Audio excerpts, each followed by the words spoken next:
भारतीय सिनेमा के स्वर्णिम युग में कुछ ऐसे कलाकार हुए जिन्होंने अपने बहुमुखी प्रतिभा और अद्वितीय व्यक्तित्व से इस उद्योग को समृद्ध किया।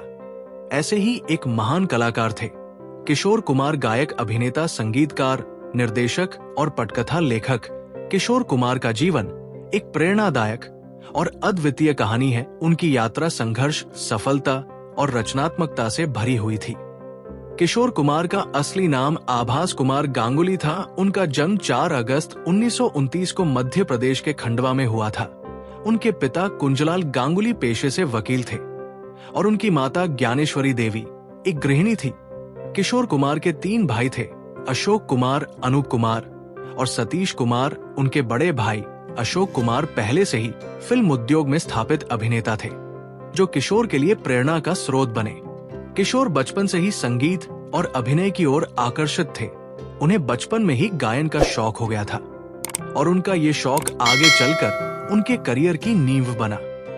किशोर कुमार के करियर की शुरुआत उनके बड़े भाई अशोक कुमार के सहयोग से हुई। किशोर ने 1946 में बॉम्बे, अब मुंबई का रुख किया और बॉम्बे टॉकीज के साथ अपने करियर की शुरुआत की। 1948 में उन्होंने फिल्म जिद्दी में पहला गाना गाया, मरने की दुआएं क्यों मांगू, जिसे संगीतकार खेमचंद प्रकाश ने तैयार किया था। हालांकि किशोर ने गायक के रूप में अपना करियर शुरू किया, लेकिन वो खुद को एक अभिनेता के रूप में भी स्थापित करना चाहते थे। उन्होंने 1951 में फिल्म आंदोलन से अभिनय की शुरुआत की। 1950 और 60 के दशक में किशोर कुमार ने अपनी गायकी में एक अलग अंदाज लाया। उनकी आवाज में एक ऊर्जा और भावुकता थी जो उन्हें दूसरे गायकों से अलग करती थी। 1958 में उन्होंने फिल्म चलती का नाम गाड़ी में एक लड़की भीगी भागी सी गाकर सबका दिल जीत लिया। उनकी गायकी का असली मोड़ तब आया जब संगीतकार एस.डी. बर्मन ने उन्हें गायक के रूप में पहचाना। 1969 में फिल्म आराधना का गाना रूप तेरा मस्ताना सुपरहिट हुआ और किशोर कुमार रातों रात प्रसिद्ध हो गए। इसके बाद किशोर कुमार ने कई सुपरहिट गाने दिए, जैसे मेरे सपनों की रानी, कब आएगी तू, पल पल दिल के पास। और जीवन के हर मोड़ पर किशोर कुमार केवल गायक नहीं थे, बल्कि एक बहुमुखी कलाकार थे।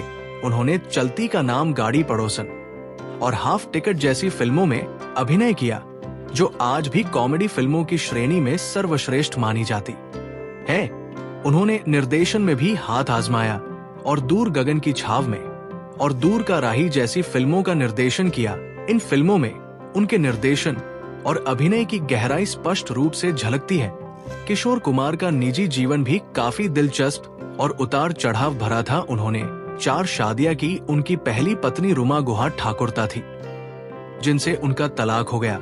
इसके बाद उन्होंने मशहूर अभिनेत्री मधुबाला से शादी की, लेकिन मधुबाला की असमय मृत्यु के कारण ये रिश्ता ज्यादा लंबा नहीं चल सका। उनकी तीसरी शादी योगिता बाली से हुई, लेकिन ये भी ज्यादा समय तक नहीं टिक पाई। अंततः उन्होंने लीना चंदावरकर से शादी की, जो उनके जीवन के अंतिम समय तक उनके साथ रही। किशोर कुमार का व्यक्तित्व बेहद अनोखा था।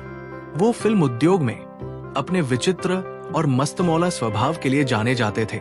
उन्होंने हमेशा वही किया जो उनका दिल चाहता था। उन्होंने कभी औपचारिक संगीत प्रशिक्षण नहीं लिया, लेकिन उनकी आवाज में जो जादू था वो किसी प्रशिक्षित गायक से कम नहीं था। किशोर कुमार को उनकी अद्वितीय गायकी के लिए कई पुरस्कार मिले। उन्हें आनंद, अमर, प्रेम, डॉन और सागर जैसी फिल्मों के लिए सर्वश्रेष्ठ गायक का फिल्म फेयर पुरस्कार मिला। किशोर कुमार का प्रभाव भारतीय सिनेमा और संगीत पर इतना गहरा था कि उनकी शैली और गाने आज भी समय के साथ प्रासंगिक बने हुए हैं। उन्होंने रोमांटिक गानों से लेकर उदासी भरे गीतों तक हर तरह की भावनाओं को अपनी आवाज के जरिए व्यक्त किया। उनका गाना सुनते वक्त ऐसा लगता है जैसे वो हर शब्द को जी रहे हैं। उनके गाने केवल मनोरंजन का माध्यम नहीं थे, बल्कि एक अनुभव थे। किशोर कुमार ने युवा संगीतकारों और गायकों को ये सिखाया कि आत्मा अभिव्यक्ति कितनी महत्वपूर्ण है। उन्होंने ये भी सिद्ध किया कि औपचारिक संगीत शिक्षा के बिना भी अगर किसी के पास आत्मविश्वास और जुनून है तो वो अपनी पहचान बना सकता है। उनके गानों ने न केवल भारत में बल्कि विदेशों में भी लोगों के दिलों को छुआ।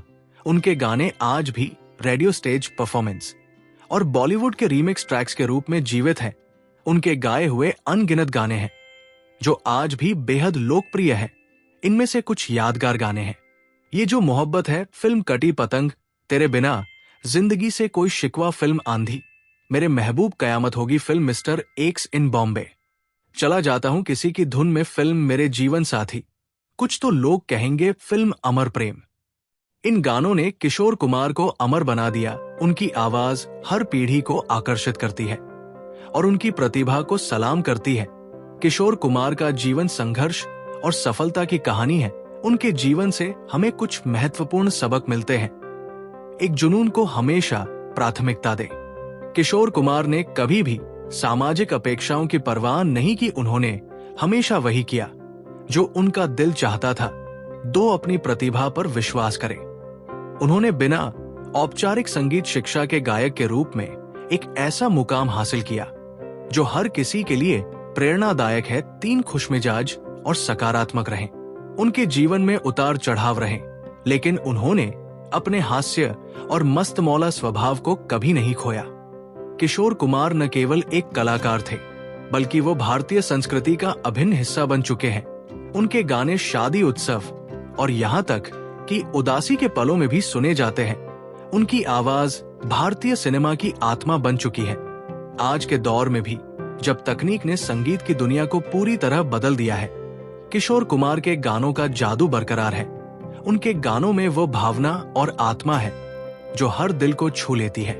किशोर कुमार के योगदान को सम्मानित करने के लिए आज भी उनके जन्मदिन पर विशेष कार्यक्रम आयोजित किए जाते हैं। खंडवा उनका पैतृक स्थान उन्हें श्रद्धांजलि देने के लिए हर साल विशेष समारोह आयोजित करता है। कई नई पीढ़ियों के गायक किशोर कुमार को अपना आदर्श मानते हैं। उनके गाने कवर किए जाते हैं और नई प्रस्तुतियों में शामिल किए जाते हैं। किशोर कुमार की कहानी ये बताती है कि कैसे एक छोटे से शहर का लड़का भारतीय सिनेमा का महान सितारा बना। उनका जीवन एक प्रेरणा है कि अगर कोई अपने सपनों का पीछा करता है तो वह किसी भी ऊंचाई को छू सकता है। उनकी आवाज, उनका व्यक्तित्व और उनका योगदान सदा अमर रहेगा। किशोर कुमार ने दुनिया को दिखा दिया कि असली कलाकार वो है जो दिल से गाता है और दिल से जीता है।